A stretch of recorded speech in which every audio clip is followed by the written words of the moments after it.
সেই 2015 সালে আসলাম, এরপরে তো আর আমাকে কোনোদিন ওনারা আনে না, আমি কি করে আসবো।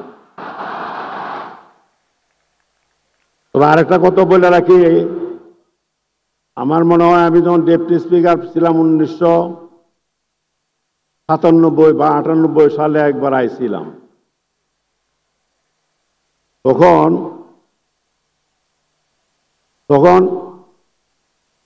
এই কনভোকেশন আসি নাই, আসছিলাম একটা নাট্য অনুষ্ঠান ছিল, নাটক ছিল, এইটার মধ্যে প্রধান অতিথি হিসাবে। এবং অনুষ্ঠানের মধ্যে নাটকের আগে কয়েকটা বক্তৃতা ছিল, আমি প্রধান অতিথি, আমারও বক্তৃতা ছিল। তখন বিসি ছিল মরহুম ডক্টর আলাউদ্দিন।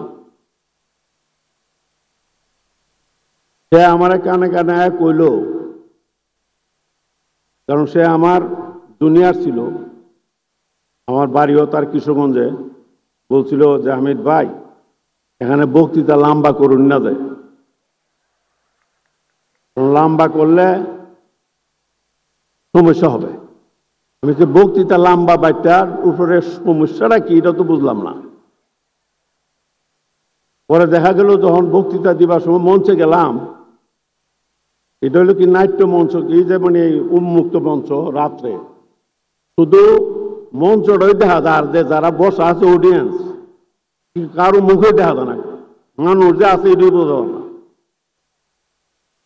সুতরাং আমার বললো যে এখানে যদি বেশি লম্বা বক্তৃতা দেন তাহলে ছেলেরা শীষ দিবে, অযাচিতভাবে তালি দিবে, এসব করবে, সুতরাং এই ব্যাপারে সাবধান। তা আমি বললাম যে এটা তো মুশকিল, টিকি দাঁড়ায় দিয়ে যে টিকি কাউকে দেখা যায় না, আর মুখ দেখা না গেলে, কাউকে দেখা না গেলে সে অন্ধকারের মধ্যে কি করে এটা তো বুঝবারও কেউ দেখেও না, বুঝারও কোনো জো নাই।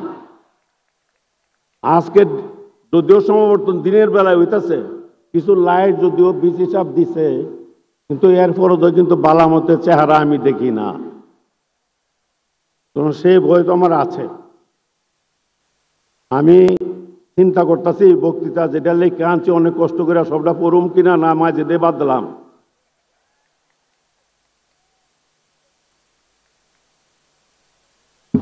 এই সবটা পড়বো নাকি বাদ দিলাইতাম?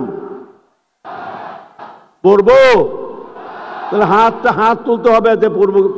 আচ্ছা ঠিক আছে, তাহলে একটু পড়ি। সম্মানিত সুধী, বঙ্গবন্ধুর শিক্ষা দর্শনে আর আরেকটা কথা বলে নেই, আমার কিন্তু মনে হয় এটাই আমার শেষ সমাবর্তন, কারণ আমার আয়ু শেষ, আর 2 মাস আছি, এর মধ্যে সমাবর্তন আর কোনো যাইতে পারবো বা হবে কি এটা খুব আশা নাই। এখান থেকেই বোধ হয় ইউনিভার্সিটির সমাবর্তনের বিদায় হয়তো বা আমার চিরকালের জন্য হয়ে যাবে।